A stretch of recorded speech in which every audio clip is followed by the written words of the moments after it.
Hello दोस्तों, welcome to ambition nursing classes. दोस्तों, आज हम आपको बताएंगे स्ट्रेस रिलेटेड डिसऑर्डर कि स्ट्रेस से होने वाले डिसऑर्डर उसको बोलते हैं स्ट्रेस रिलेटेड डिसऑर्डर।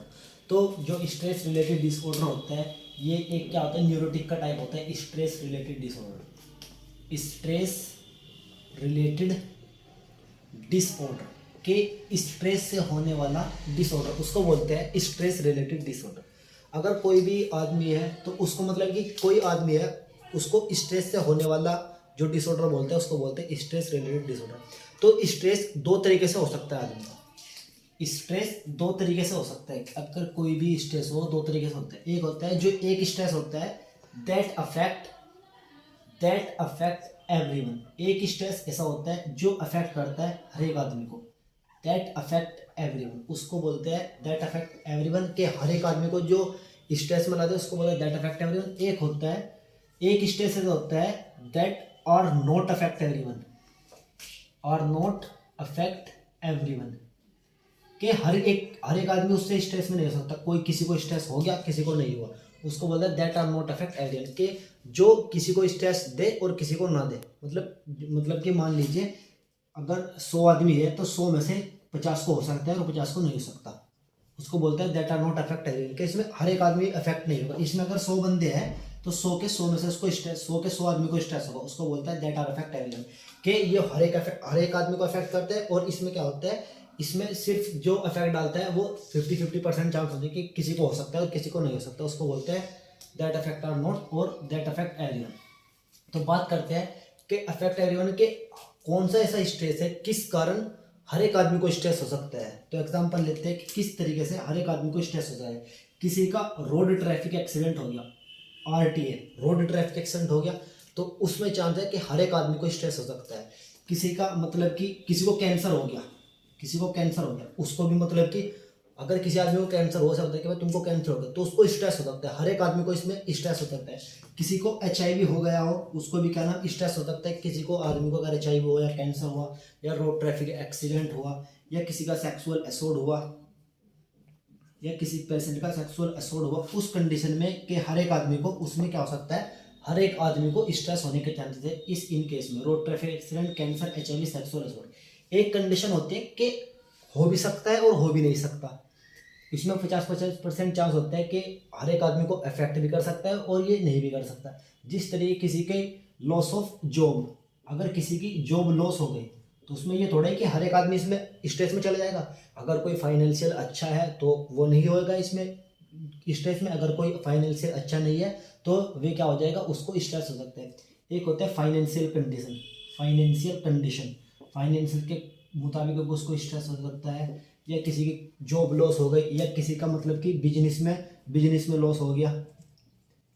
इस कंडीशन को बिजनेस लॉस हो गया। इस कंडीशन को बोलते हैं कि इसमें हर एक आदमी को अफेक्ट नहीं हो सकता और इसमें हर एक आदमी को इफेक्ट हो सकता है। तो इस वाले जो इस तरीके से डिसऑर्डर होते हैं उसको बोलते हैं एडजस्टमेंट डिसऑर्डर। एडजस्टमेंट डिसऑर्डर इसी को बोलते हैं एडजस्टमेंट डिसऑर्डर और इसको बोलते हैं stress related disorder. Stress related disorder कि ये हर एक आदमी को अफेक्ट करता है और ये किसी को कर सकता है और किसी को नहीं कर सकता। इस तरीके से स्ट्रेस हो सकता है, इस तरीके से जो आदमी को होगा वो स्ट्रेस होगा। इसको बोलते हैं स्ट्रेस रिलेटेड डिसऑर्डर। अब बात करते हैं अगर किसी पेशेंट को स्ट्रेस हुआ तो उसके अंदर साइन एंड सिम्टम्स देखने को मिलते हैं कि अगर किसी को स्ट्रेस हुआ तो हम किस तरीके से कहते हैं कि इस बंदे को स्ट्रेस हुआ। अगर किसी को भी स्ट्रेस हुआ तो उसमें क्या होगा, एनहेडोनिया उस पेशेंट को एनहेडोनिया होगा, लॉस ऑफ प्लेजर उस पेशेंट को लॉस ऑफ प्लेजर रहेगा। उसको बोलते हैं एनहेडोनिया। वे एनहेडोनिया के सिम्टम्स प्रोड्यूस करता है। एक होता है हाइपर विजिलेंसी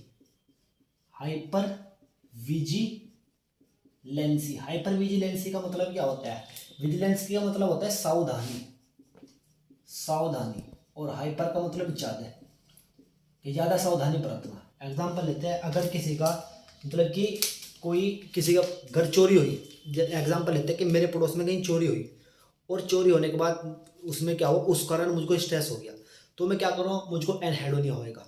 कि कल उसके घर चोरी हुई, शायद मुझे भी हो सकती है, तो मुझे इस तरीके से स्ट्रेस रहेगा। हाइपर विजिलेंस से क्या है कि मैं सावधानी बरतूंगा, अपनी सावधानी किस तरीके से कि मेरा रोज का जो रूटीन था, घर पर रहने का जो रोज का रूटीन था, वो 8 बजे था कि मैं 8 बजे अपने गेट बंद करके लॉक लगा के मैं सो जाता था। बट हाइपर विजिलेंसी का मतलब क्या है कि मैं 5 या 6 बजे ही, मतलब कि टाइम से पहले मैं सावधानी बरत रहा, हिसाब से ज़्यादा सावधानी बरत रहा, उसको बोलते हैं हाइपर विजिलेंसी। मैं क्यों क्यों 6 बजे, क्यों 5 बजे, मतलब कि मैं लॉक लगा के बंद कर रहा, जबकि मेरा जो नॉर्मल रूटीन था वो 8 बजे का था। बट मैंने आज अगले दिन क्या करा, उसके वहाँ चोरी होने के बाद मैंने अगले दिन 5 बजे 6 बजे से करना बंद कर दिया। क्यों?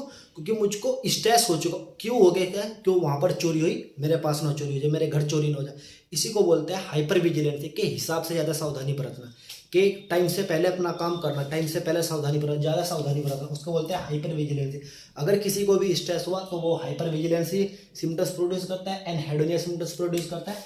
एक होता है फ्लैशबैक, एक होता है फ्लैशबैक। फ्लैशबैक का मतलब क्या होता है? फ्लैशबैक का मीनिंग होता है कि बार बार उसी चीज़ के बारे में सोचेगा वो, कि वहाँ पर चोरी हुई, इस तरीके से उसके जो दिमाग में है वे सिर्फ उसी तरीके से सेट रहेगा कि भाई वहाँ पर चोरी है, तो बार बार उसी चीज़ को सोचता रहेगा, अपने दिमाग में बार बार उसी चीज़ को दोहराता रहेगा। उसको बोलते हैं फ्लैशबैक। बार बार रिपीटेशन होना उसी चीज़ का, जिस तरीके से उसको स्ट्रेस हुआ उसी चीज़ का, कहीं वहाँ चोरी है यहाँ पर चोरी ना हो जाए, इस तरीके से उसके दिमाग में आता रहेगा। उसको बोलते हैं फ्लैशबैक। एक होता है नाइट मिरर, एक होता है नाइट मिरर।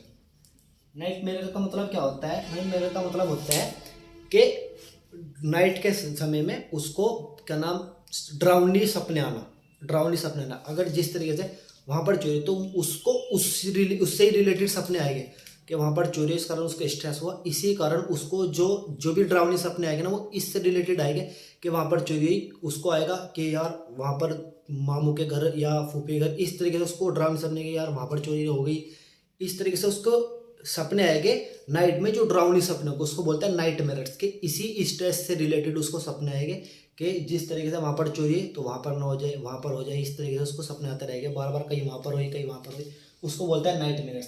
तो जिस बंदे को भी स्ट्रेस हुआ तो ये सिम्टम्स प्रोड्यूस करता है। फर्स्ट होता है एनहेडोनिया, लॉस ऑफ प्लेजर, उसको प्लेजर नहीं मिलेगा। एक होता है हाइपर विजिलेंसी, ज़्यादा सावधानी बरतेगा वो। एक होता है फ्लैशबैक, बार बार उसी चीज़ को दोहराता रहेगा। एक होता है नाइट मिरर्स, जिसको मतलब कि डरावनी सपने आएंगे, जो उसको सपना आएगा वो डरावनी सपने आएगा उसी स्ट्रेस से रिलेटेड। इसको बोलते हैं क्या नाम, स्ट्रेस रिलेटेड डिसऑर्डर के जो सिम्टम होते हैं ये होते हैं। एक बात होती है, अगर किसी पेशेंट को, जो बात करते हैं, अगर किसी पेशेंट को ऑनसेट स्ट्रेस, अगर किसी पेशेंट को जब स्ट्रेस हुआ और जब से ऐसे सिम्टम्स प्रोड्यूस हुए, मतलब एग्जांपल लेते हैं, मुझको मंडे को 10 बजे, मुझे सुबह 10 बजे से सपने आने लगे, सुबह 10 बजे से स्ट्रेस में था। मंडे को मैं सुबह 10 बजे से स्ट्रेस में था, सुबह 10 बजे से लेके, मंडे के सुबह 10 बजे से लेके और 72 हावर्स तक, 72 घंटे तक, मतलब कि 2-3 दिन तक, मतलब कि नॉर्मली 3 दिन तक, अगर मुझको इसी तरीके से जो सिम्टम्स है, इसी तरीके से स्ट्रेस रहा, इसी तरीके से सिम्टम्स रहे, बार बार उसी चीज़ को, flashback, nightmares, hyper vigilance, anhedonia के सिम्टम्स इतने समय तक रहे, क्योंकि मुझे मंडे को 72 घंटे तक रहे, ऑनसेट से लेके 72 हार तक, उसको बोलते हैं एक्यूट। उस कंडीशन को बोलते हैं, क्या बोलते हैं उस कंडीशन को?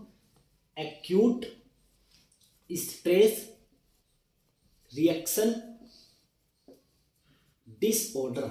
एक्यूट स्ट्रेस रिएक्शन डिसऑर्डर, उस कंडीशन को बोलते हैं एक्यूट स्ट्रेस रिएक्शन डिसऑर्डर, कि जब से उसको स्ट्रेस हुआ, जब से और 72 हावर्स तक उसको डरावनी सपने, उसको इस तरह के सिम्टम्स है स्ट्रेस वाले, उसको बोलते हैं एक्यूट स्ट्रेस रिएक्शन डिसऑर्डर। अब बात करते हैं, अगर किसी पेशेंट को बात करते हैं दूसरी कंडीशन में, अगर किसी पेशेंट को क्या हुआ 72 हावर्स तक है, उसको बोलते हैं एक्यूट स्ट्रेस रिएक्शन डिसऑर्डर। अगर किसी पेशेंट को 72 हावर्स से लेके, 72 घंटे से लेके, और कब तक कब तक जो सिम्टम्स रहे वो कब तक रहे? 1 मंथ तक। अगर 1 मंथ तक वही सिम्टम्स रहे उस पेशेंट को, जिसको स्ट्रेस हुआ, उसको 72 हावर्स से लेके 1 मंथ तक वही सिम्टम्स रहे, उस कंडीशन को क्या बोलते हैं? उस कंडीशन को बोलते हैं acute stress disorder. Acute stress disorder, उसको कंडीशन को बोलते हैं एक्यूट स्ट्रेस डिसऑर्डर। अगर किसी बंदे को 1 मंथ से ज़्यादा ऐसे ही सिम्टम्स रहे, अगर किसी बंदे को 1 मंथ से ज़्यादा ऐसे ही सिम्टम्स रहे, एनहेडोनिया वाले, हाइपर विजिलेंस वाले, फ्लैशबैक, नाइटमेयर्स वाले, तो उस कंडीशन को बोलते हैं PTSD। इसको बोलते हैं पोस्ट ट्रॉमेटिक स्ट्रेस डिसऑर्डर। इस कंडीशन को बोलते हैं पोस्ट ट्रॉमेटिक स्ट्रेस डिसऑर्डर। अगर किसी पेशेंट को 1 मंथ से ज़्यादा ऐसे ही लगातार कंटिन्यू, मतलब ये जो कंटिन्यू साइन एंड सिम्टम्स है, कंटिन्यू स्ट्रेस रिलेटेड सिम्टम्स है, उसको बोलते हैं पोस्ट ट्रॉमेटिक स्ट्रेस डिसऑर्डर। अगर किसी पेशेंट को 72 आवर से 1 मंथ तक ऐसे ही स्ट्रेस के सिम्टम्स है, उसको बोलते हैं एक्यूट स्ट्रेस डिसऑर्डर। और किसी को ऑनसेट स्ट्रेस से लेकर 72 आवर्स तक ऐसे ही कंटिन्यू सिम्टम्स रहे, उसको बोलते हैं एक्यूट स्ट्रेस रिएक्शन डिसऑर्डर। तो ये हो गया कि स्ट्रेस रिलेटेड डिसऑर्डर कि किस किस तरीके से स्ट्रेस रिलेटेड डिसऑर्डर हो सकता है। अगर किसी को भी बात करते हैं, अगर post traumatic stress related disorder है, तो इसमें जो ट्रीटमेंट ऑफ चॉइस है, इसमें जो ट्रीटमेंट करते हैं पेशेंट को, जो ट्रीट किया जाता है वो क्या देते हैं, उसमें जो ड्रग देते हैं वो देते हैं एंटी डिप्रेसेंट ड्रग देते हैं। एंटी डिप्रेसेंट क्यों देते हैं? क्योंकि सीएनएस को डिप्रेसेंट कर देती है। ये सीएनएस डिप्रेसेंट होती है, सीएनएस को डिप्रेसेंट कर देती है। और इस कंडीशन एंटी डिप्रेसेंट ड्रग दी, एंटी डिप्रेशन में जो बेस्ट होती है वो होती है SSRI। क्यों होते हैं? क्योंकि इसका जो साइड इफेक्ट होता है, जो इसका मतलब कि जो इस ड्रग का जो साइड इफेक्ट होता है वो बहुत ही मिनिमम होता है। इसी को बोलते हैं स्ट्रेस रिलेटेड डिसऑर्डर। अब बात करते हैं, एक कंडीशन, एक टर्म होती है बहुत छोटी सी, वो बताते हैं कि क्या होता है। अगर बात करते हैं stress related disorder and depression, इनमें क्या मेजर डिफरेंस है? Acute stress related disorder and depression में क्या मेजर डिफरेंस है? अगर किसी को डिप्रेशन हुआ, लॉस ऑफ कम्युनिकेशन, उसका लॉस ऑफ कम्युनिकेशन रहेगा, एनहेडोनिया रहेगा, हाइपर विजिलेंस रहेगा। इन कंडीशन में देखने को मिलता है। अगर किसी पेशेंट को क्या रहा, अगर किसी पेशेंट को स्ट्रेस रहा, उसमें भी anhedonia, loss of pleasure, hyper vigilance, इस तरीके से कंडीशन रहेगी। बट इसमें क्या रहेगा, इसमें जो स्ट्रेस रिलेटेड डिसऑर्डर है, इसमें फ्लैशबैक सिम्टम्स प्रोड्यूस करेगा, फ्लैशबैक वाले सिम्टम्स प्रोड्यूस आते रहेंगे, उसको फ्लैशबैक सिम्टम्स आते रहेंगे। जो फ्लैश मतलब कि अगर किसी को स्ट्रेस हुआ, बार बार उसी के बारे में सोचता रहेगा, बार बार उसी के बारे में सोचता रहेगा कि इस कारण मुझे स्ट्रेस हुआ, कि मैं वहाँ पर गया तो वहाँ पर चोरी हुई। इस लिए जो सिम्टम्स देते हैं स्ट्रेस रिलेटेड डिसऑर्डर में एक और डिप्रेशन में मेजर जो डिफरेंस है, इसमें क्या है, जो पेशेंट को सिम्टम्स रहेंगे वो फ्लैशबैक वाले सिम्टम्स रहेंगे। बट अगर किसी को डिप्रेशन हुआ तो नॉट फ्लैशबैक सिम्टम्स, तो उसके अंदर फ्लैशबैक वाले सिम्टम्स नहीं रहेंगे। क्यों? क्योंकि उसको पता नहीं रहेगा। अगर कोई डिप्रेशन में, उसको ये नहीं पता कि मुझे किस कारण डिप्रेशन हुआ, कोई नहीं बता सकता कि मुझको इसलिए डिप्रेशन हुआ। स्ट्रेस में वो बता सकता है, उसको बार बार उसी चीज़ के बारे में दोहराता रहेगा। उसी को बोलते हैं स्ट्रेस रिलेटेड डिसऑर्डर के फ्लैशबैक वाले सिम्टम्स आते रहेंगे, और डिप्रेशन में कोई भी फ्लैशबैक वाले सिम्टम्स नहीं आएंगे। तो इसी से ये कंप्लीट हुआ स्ट्रेस रिलेटेड डिसऑर्डर, एक न्यूरोटिक का डिसऑर्डर होता है। अगर इसमें कोई मतलब कोई भी आपका डाउट्स हो तो आप कमेंट बॉक्स में बताना। अगर वीडियो अच्छी लगी तो अपने दोस्तों को शेयर करो, और बोलो कि वीडियो ज़्यादा से ज़्यादा शेयर करो, सब्सक्राइब करो। और मतलब कि जो वीडियो या अगर कोई भी डाउट हो इस वीडियो के अंदर तो हमको बताना कमेंट बॉक्स में। Thank you.